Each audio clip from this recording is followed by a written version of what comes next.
Hi, my name is Steve Wolpert. I'm a partner at Whitten in Lublin. I'm here with my colleague, Athan Makrinos, and we're here today to talk to you about an employee's rights to eating periods.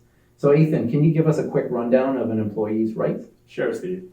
Under the Employment Standards Act, every employee is guaranteed a 30-minute break for 5 hours consecutive work. Now, the employer can provide this break in a lump sum block, so for instance, one 30-minute break, or it can break it up to 2 breaks at 15 minutes each. But as long as you're getting the 30 minutes for 5 hours consecutive work, that's the minimum. And does that apply to all employees? No, it doesn't. Just like every rule, there are exceptions, and in this type of situation, kind of runs the ambit from conventional to the unconventional. So some conventional examples, of course, are physiotherapists, engineers. An unconventional example, which I can think of off the top of my head right now, are keepers of fur-bearing mammals. Okay, so not everybody gets the benefit of that break. Of course not. And so help me to understand, you mentioned the Employment Standards Act. Is that the only place that an employee should look to for their rights? No, and the Employment Standards Act, as I said before, is just a bare minimum. It's what they're statutorily entitled to. Now, if by convention the employer is providing, say, an hour lunch break with 2 15-minute breaks on top of that, then that is the standard for that employment relationship.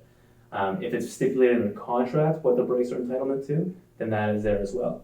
Now, the important question comes out to what happens in the event the employer switches tact and actually modifies the employment relationship and suddenly removes that break entitlement which exceeds the minimum ESAs, or does not provide you with the minimum ESA entitlement. And Steve, I'll put that question to you.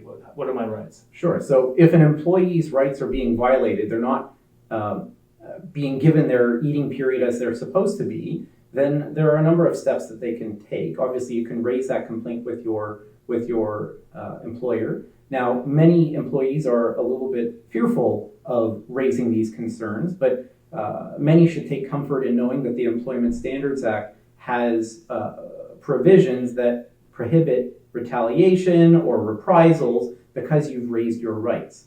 So the employer can actually get into a lot of trouble if you raise your rights and then they retaliate against you for it.